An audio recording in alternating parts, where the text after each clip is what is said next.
Hello students. पिछले class में हम लोग बात कर रहे थे फ्रिक्शन में टू ब्लॉक्स प्रॉब्लम पर। आज हम लोग स्टार्ट करेंगे सर्कुलर मोशन। सर्कुलर मोशन का डायनेमिक्स वाला पार्ट, मतलब वो पार्ट जो कि फोर्स से रिलेटेड है। इसके पहले हम लोग सर्कुलर मोशन काइनेमेटिक्स के अंत में पढ़े थे, तो वहाँ पर हम लोग सर्कुलर मोशन का काइनेमेटिक्स रिलेटेड पार्ट पढ़े थे।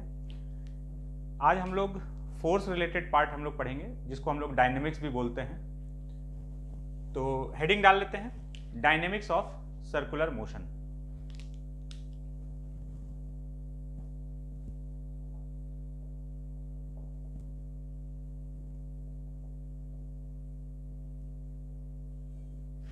Dynamics of circular motion. अब यहां पर हम लोग ये बात करने वाले हैं कि अगर कोई ऑब्जेक्ट सर्कुलर मोशन कर रहा है तो उसके सर्कुलर मोशन के लिए रिस्पॉन्सिबल फोर्सेस क्या है। काइनेमेटिक्स तक हम लोग खाली ये बात कर रहे थे कि पार्टिकल सर्कुलर मोशन कर रहा है तो अब उसका ये एक्सेलरेशन है, स्पीड, डिस्प्लेसमेंट, डिस्टेंस, जो भी है काइनेमेटिक्स रिलेटेड वेरिएबल्स।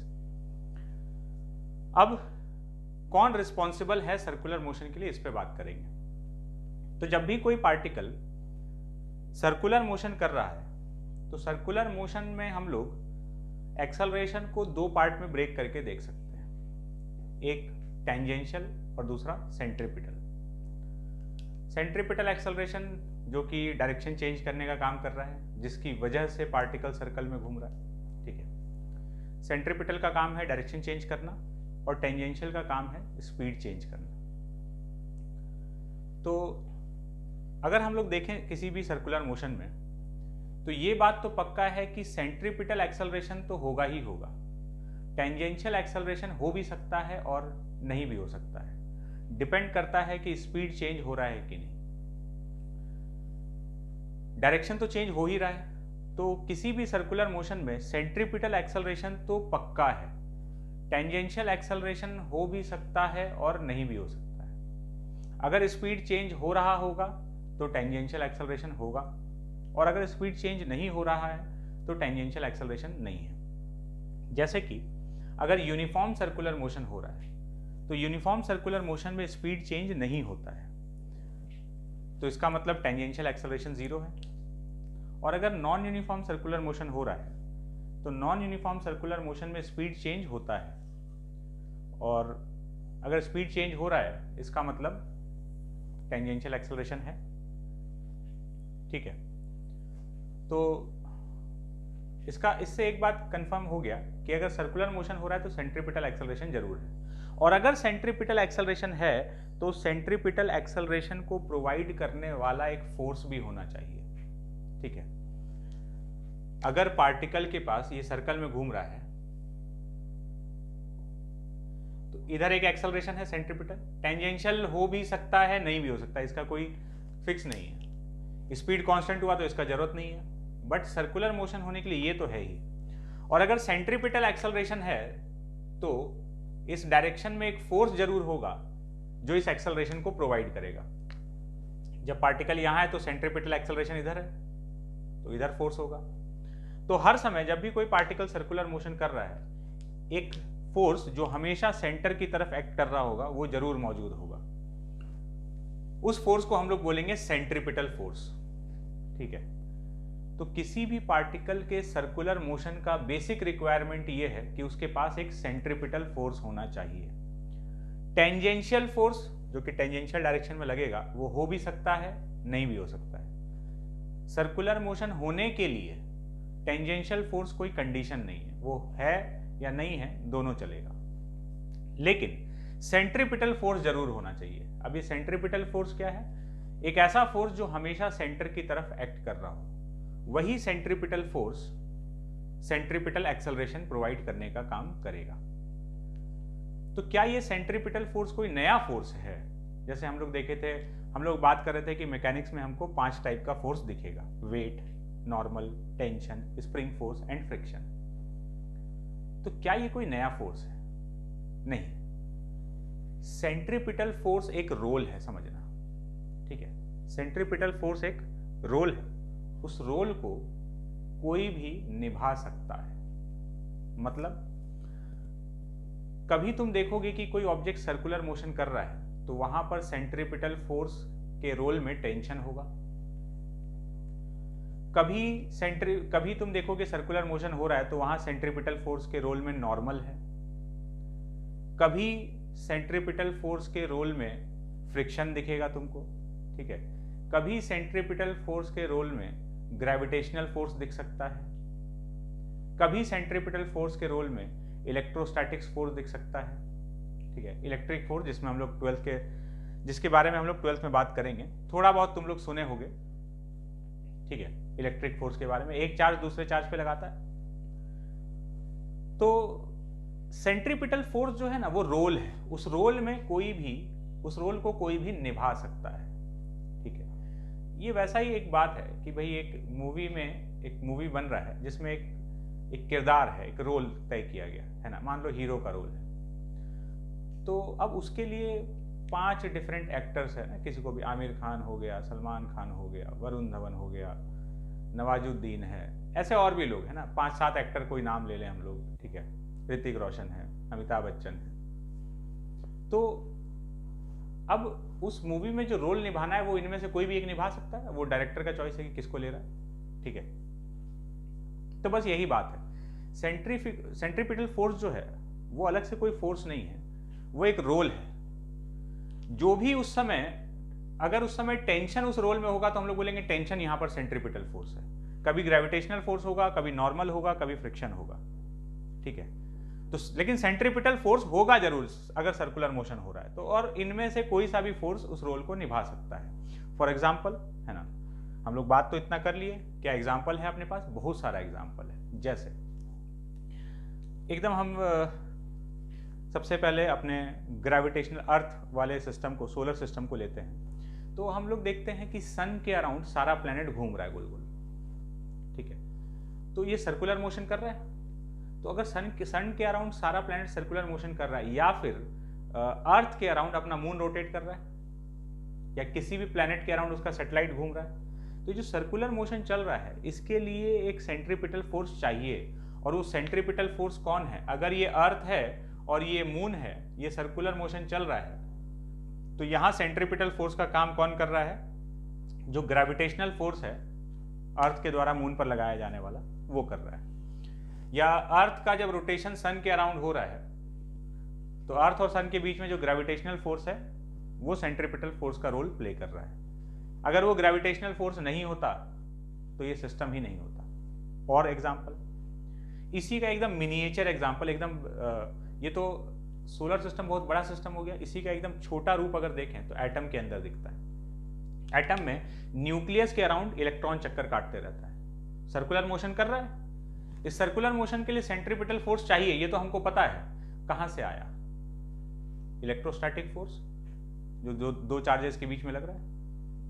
न्यूक्लियस में पॉजिटिव चार्ज, इलेक्ट्रॉन पे नेगेटिव चार्ज अट्रैक्ट कर रहा है। तो जब ये पॉजिटिव चार्ज के अराउंड ये इलेक्ट्रॉन चक्कर काट रहा है तो ये इसको अट्रैक्ट कर रहा है। तो ये जो इलेक्ट्रोस्टैटिक फोर्स है यही यहाँ पर सेंट्रीपिटल फोर्स का रोल प्ले कर रहा है, वही उसके भेस में आया हुआ है यहाँ पे, ठीक है।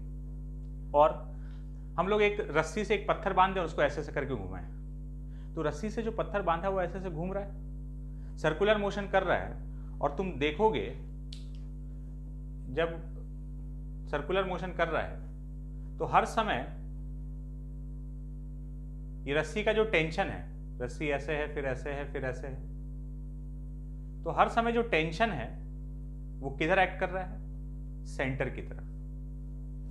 जब ऐसे ऐसे घुमा रहे हो तो रस्सी का टेंशन हर समय सेंटर की तरफ। अर्थ अगर घूम रहा है सन के अराउंड तो ग्रेविटेशनल फोर्स हमेशा सेंटर की तरफ। इलेक्ट्रॉन घूम रहा है न्यूक्लियस के अराउंड तो हर समय इलेक्ट्रोस्टैटिक फोर्स सेंटर की तरफ। तो यही टेंशन यहाँ पर सेंट्रीपिटल फोर्स का काम कर रहा है। और अगर हम किसी जगह पर रस्सी काट दें तो क्या उसके बाद वो सर्कुलर मोशन कर पाएगा? बिल्कुल भी नहीं कर पाएगा, वो किसी एक डायरेक्शन में चला जाएगा, भाग गया वो। तो यहां पर सेंट्रीपिटल फोर्स का काम कौन कर रहा था? टेंशन। एक और एग्जांपल देखते हैं। सर्कस वगैरह में पहले या मेले में पहले एक चीज आया करता था, अभी भी दिख जाएगा, मौत का कुआं, ठीक है। मौत का कुआं में क्या होता था कि वो एक बड़ा सा सिलेंड्रिकल टाइप का सेटअप बनाते थे, है ना, जिसको मौत का कुआं बोला जाता था। कुआं टाइप का एक बनाया जाता था आर्टिफिशियल, और उसमें लोग मोटरसाइकिल चला रहे होते थे, कार चला रहे होते थे, बहुत हाई स्पीड पे ऐसे घूम रहे हैं, ठीक है। तो जो मौत का कुआं है, सर्कुलर मोशन कर रहा है उसमें बाइक या कार, तो सर्कुलर मोशन अगर कर रहा है तो हमको तुरंत दिमाग में आया कि यार बिना सेंट्रीपिटल फोर्स के तो ये काम हो ही नहीं सकता। तो यहां पर सेंट्रीपिटल फोर्स कौन दिया? नॉर्मल। जब ये सिलेंडर के अंदर कोई बाइक या कार घूम रहा है, ये जैसे ऐसे सर्कुलर मोशन कर रहा है, तो ये वॉल से जो नॉर्मल लग रहा होगा, हर समय सोचो जो सिलेंड्रिकल सरफेस है, बाइक के पे या कार पे जो नॉर्मल लग रहा है वो हर समय सेंटर की तरफ पॉइंट करेगा, और वहां पर नॉर्मल ही सेंट्रीपिटल फोर्स का रोल निभा रहा है। अगर किसी जगह पर वॉल टूटा हुआ रहता, वहां से वॉल गायब होता, तो वहां से नॉर्मल बंद, और तुम जान ही सकते हो कि फिर क्या हो सकता था। तो सर्कुलर मोशन होने के लिए सेंट्रीपिटल फोर्स जरूरी है। इन सब जगह पर हम लोग कभी भी टेंजेंशियल का बात नहीं कर रहे हैं। टेंजेंशियल होगा तो स्पीड चेंज होगा, नहीं होगा तो स्पीड चेंज नहीं होगा। सर्कुलर मोशन को उससे कोई लेना देना नहीं है। तो अब ये बात कंफर्म हो गया कि जहां पर भी सर्कुलर मोशन हो रहा है वहां पर एक फोर्स हमेशा सेंटर की तरफ एक्ट करेगा, और इस फोर्स को हम लोग सेंट्रीपिटल फोर्स बोलेंगे। तो सर्कुलर मोशन होने के लिए सेंट्रीपिटल फोर्स जरूरी है। टेंजेंशियल फोर्स हो भी सकता है और नहीं भी हो सकता है। तो एक पॉइंट हम लोग लिख लेंगे यहां पर,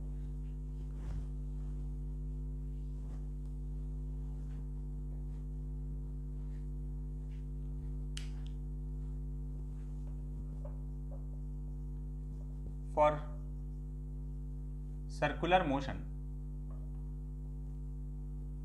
there must be a force towards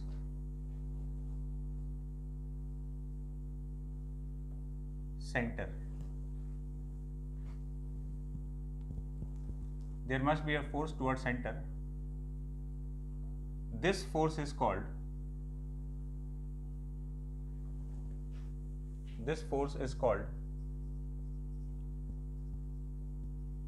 centripetal force.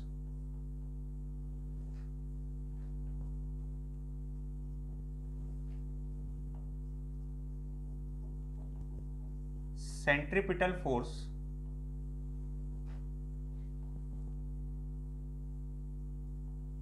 provides centripetal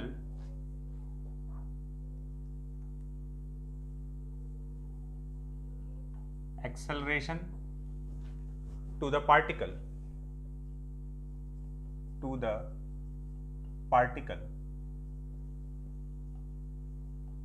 performing circular motion. तो ये सर्कुलर मोशन का कंडीशन है कि भाई सेंट्रीपिटल फोर्स चाहिए।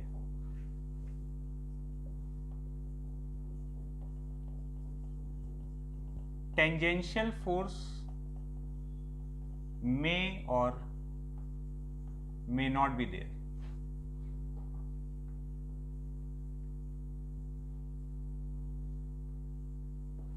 Tangential force may or may not be there, वो हो भी सकता है, नहीं भी हो सकता, ये कोई जरूरी कंडीशन नहीं है कि टेंजेंशियल फोर्स होना चाहिए। होगा तो स्पीड चेंज होगा, नॉन यूनिफॉर्म सर्कुलर मोशन, और नहीं होगा तो स्पीड चेंज नहीं होगा, वो यूनिफॉर्म सर्कुलर मोशन हो जाएगा। ठीक है, अब देखते हैं कुछ क्वेश्चंस करके। मतलब अब क्वेश्चंस में ये रहेगा कि वैसे ही हम लोग एफबीडी बना रहे होंगे, जैसे इक्वेशन लिखते थे, एक्सेलरेशन अज्यूम करना, एफबीडी बनाना, फिर इक्वेशन लिखना, बस अब उसके साथ में सर्कुलर मोशन का नजरिया और इंक्लूड हो जाएगा। सर्कुलर मोशन वाला कंसेप्ट और सर्कुलर मोशन का नजरिया उसमें हम लोग डाल देंगे। For example,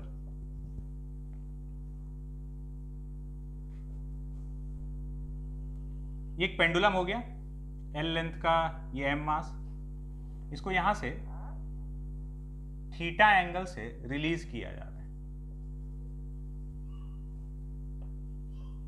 find tension in the string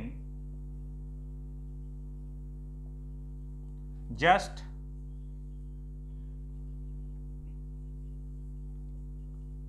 after the release. Tension in the string just after the release, छोड़ते ही यहां से रस्सी में टेंशन कितना होगा ये फाइंड करना है। अब देखो, जब हम लोग इसको सॉल्व कर रहे हैं तो वैसे ही करना है, इक्वेशन वगैरह लिखना है, एफबीडी बनाना है, ये सारा काम हम लोग करेंगे। लेकिन जब इक्वेशन लिखने का बारी आएगा ना, तो हम लोग जनरली इक्वेशन हम लोग किधर लिखते हैं, हम लोग बोलते हैं हॉरिजॉन्टल में लिख लो, वर्टिकल में लिख लो, ठीक है, हॉरिजॉन्टल वर्टिकल। इंक्लाइंड प्लेन आया था तो हम लोग प्रिफर्ड डायरेक्शन रखे कि अरे अलोंग द इंक्लाइंड और perpendicular to the inclined select करने से थोड़ा सा काम आसान हो सकता है। इक्वेशन किस डायरेक्शन में लिखना है, जिधर तुम्हारा मर्जी हो उधर लिखो, बट नॉर्मली हम लोग हॉरिजॉन्टल वर्टिकल में लिखा करते थे। फिर इंक्लाइंड प्लेन आया तो अलोंग द इंक्लाइंड और परपेंडिकुलर टू द इंक्लाइंड, इसको हम लोग प्रिफर्ड करते थे। वहाँ हॉरिजॉन्टल वर्टिकल में बहुत कम ही हम लोग इक्वेशन लिखे होंगे। तो वैसे ही अगर सर्कुलर मोशन हो रहा है ना, तो हॉरिजॉन्टल वर्टिकल को दिमाग में नहीं लाना है। अगर सर्कुलर मोशन हो रहा है तो preferred direction is centripetal direction, वो जिधर भी हो। सेंट्रीपिटल डायरेक्शन मतलब टुवर्ड सेंटर, वो वाला जो लाइन है। सेंट्रीपिटल डायरेक्शन जो है वो प्रिफर्ड है। उधर अगर हम इक्वेशन लिखेंगे तो हमको काम आसान होते हुए दिखेगा और गलती होने की संभावनाएं कम रहेगी। क्या जरूरी है कि हम सेंट्रीपिटल डायरेक्शन को ही सिलेक्ट करके लिखें? नहीं, कोई जरूरी नहीं है। जिधर लिखना चाहो लिख सकते हो, ये एकदम खुला छूट है इस बारे में, है ना।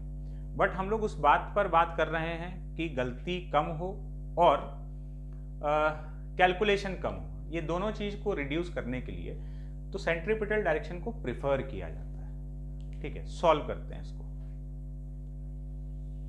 अब हम इसको सर्कुलर मोशन के नजरिए से देख रहे हैं। सबसे पहला काम है एक्सेलरेशन अज्यूम करना। अब हमको पता है ये पेंडुलम जो है, ये जब छोड़े हैं तो ये ऐसे, तो ये सर्कुलर मोशन सर्कल में घूमते हुए आएगा। तो अब सर्कल में अगर कोई घूम रहा है, हम उसके एक्सेलरेशन का ऐसे, या किसी भी कर्व मोशन में एक्सेलरेशन को दो पार्ट में ब्रेक करके लिखा जा सकता है। एक सेंट्रीपिटल एक्सेलरेशन और दूसरा इसके सेंट्रीपिटल के परपेंडिकुलर ये टेंजेंशियल एक्सेलरेशन। इस तरीके से हम अज्यूम किए। सबसे पहला काम एक्सेलरेशन अज्यूम करने का। सेंट्रीपिटल एक्सेलरेशन तो फिक्स है, v² के बराबर होता है। अब ये फायदा है, सेंट्रीपिटल एक्सेलरेशन, सर्कुलर मोशन अगर हो रहा है तो सेंट्रीपिटल एक्सेलरेशन को v² लिख सकते हो। तो अगर तुमको स्पीड पता है पार्टिकल का, तो एक एक्सेलरेशन का कंपोनेंट तो तुम डायरेक्टली जानते हो। अब क्योंकि यहां पर रिलीज किया गया है, इसीलिए इस सेंट्रीपिटल एक्सेलरेशन का वैल्यू क्या हो जाएगा? 0। क्यों 0? क्योंकि v 0 है, रिलीज किया गया है, तो जस्ट यहां पर अभी v 0 है। तो सेंट्रीपिटल एक्सेलरेशन 0, टेंजेंशियल एक्सेलरेशन होगा कुछ। तो ये पहला काम हो गया एक्सेलरेशन अज्यूम करने का। अब दूसरा काम है एफबीडी ड्रॉ करना। तो इस पर दो फोर्स लग रहा है, एक तो इधर टेंशन, नीचे mg, ये डायरेक्शन हो गया।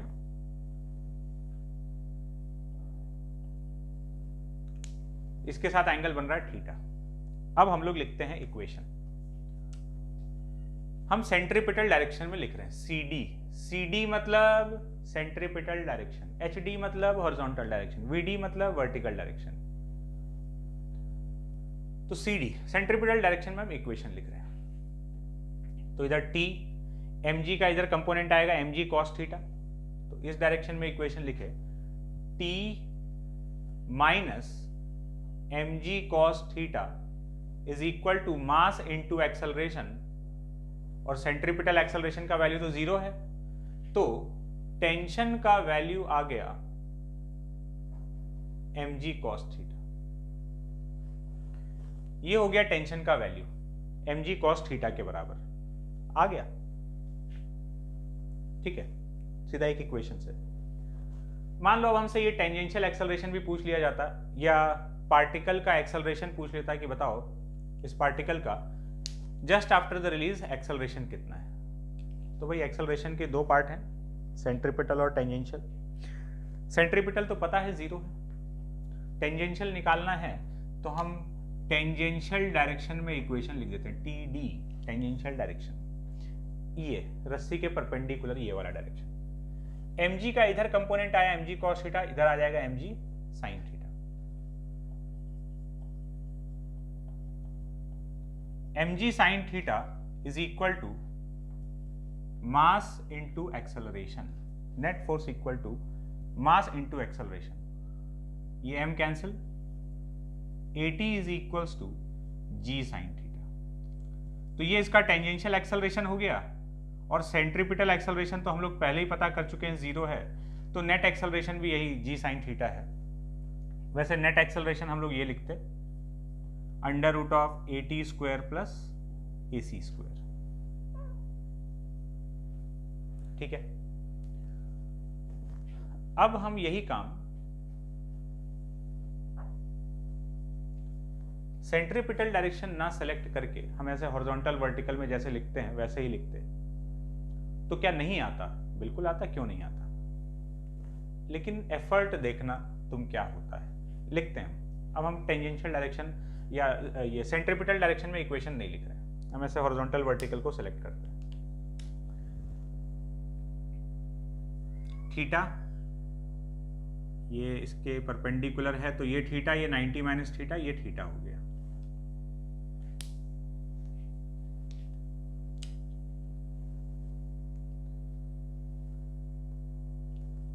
किस डायरेक्शन में इक्वेशन लिख दें? तो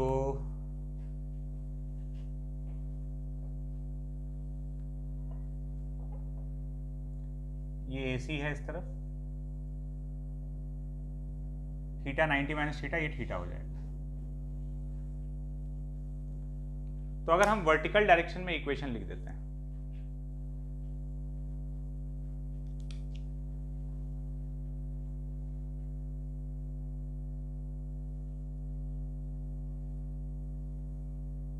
VD वर्टिकल डायरेक्शन में इक्वेशन लिखें तो क्या इक्वेशन बनेगा?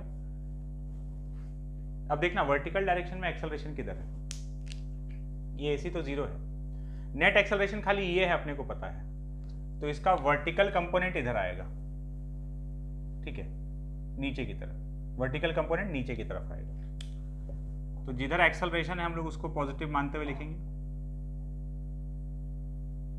तो mg minus T cos theta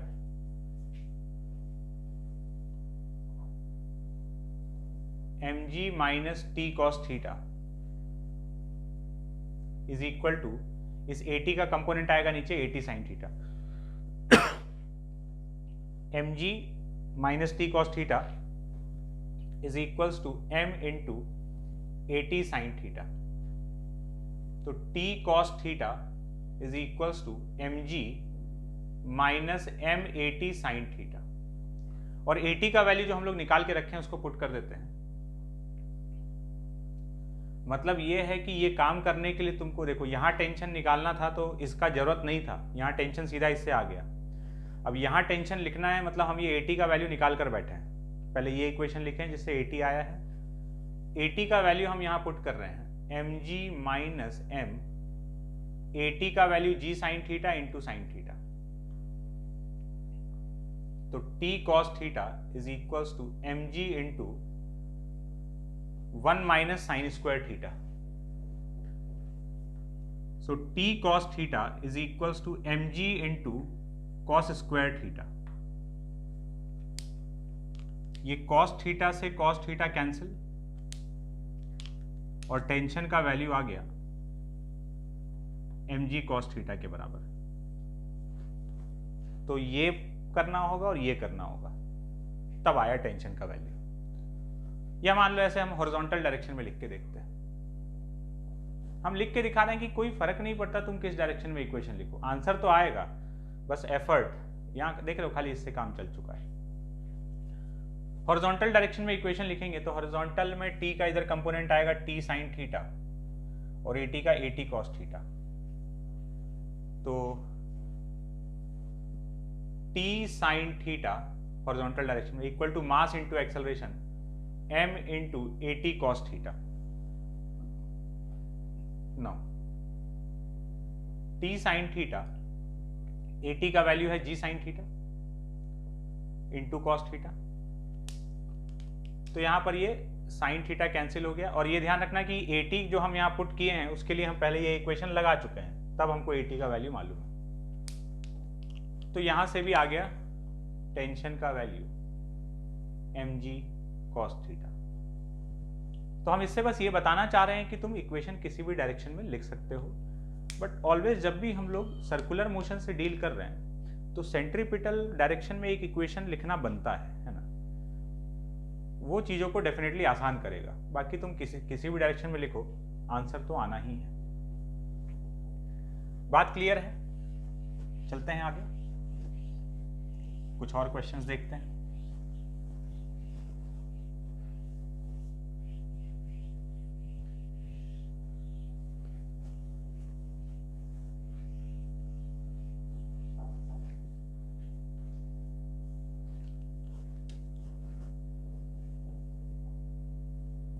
जैसे यही सिस्टम है और इसमें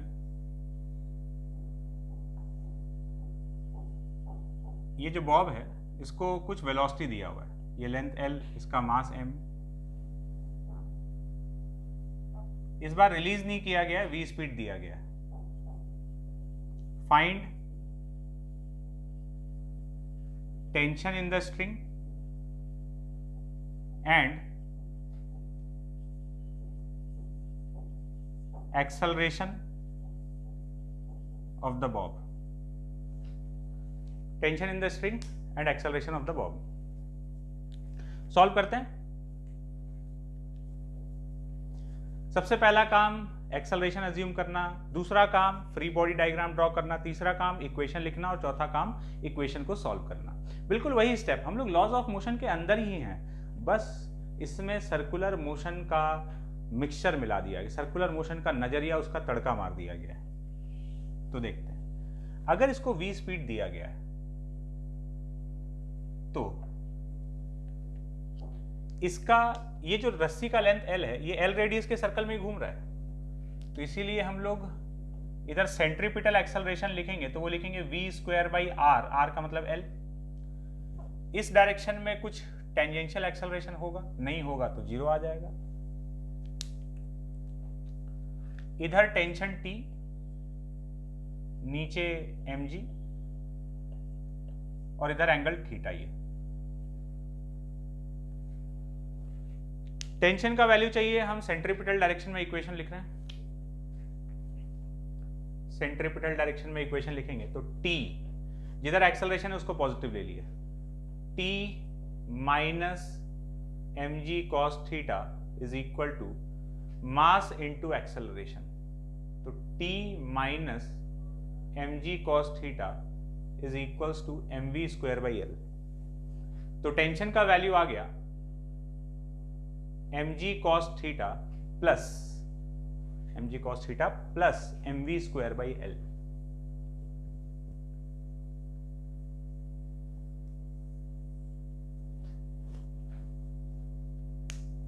ये हो गया टेंशन का वैल्यू। फिर एक्सेलरेशन पूछ रहा है, एक्सेलरेशन का एक कंपोनेंट तो पता ही है, बस दूसरा देखना।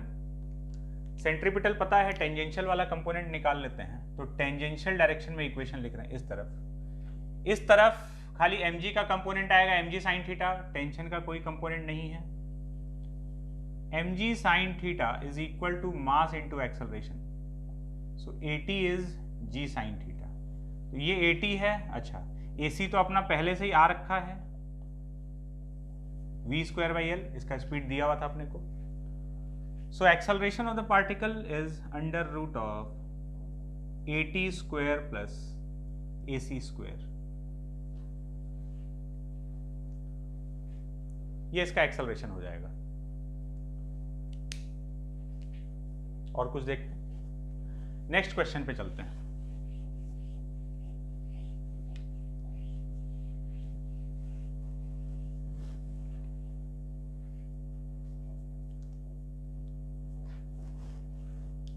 नेक्स्ट क्वेश्चन में ऐसा कुछ सरफेस है, आर रेडियस,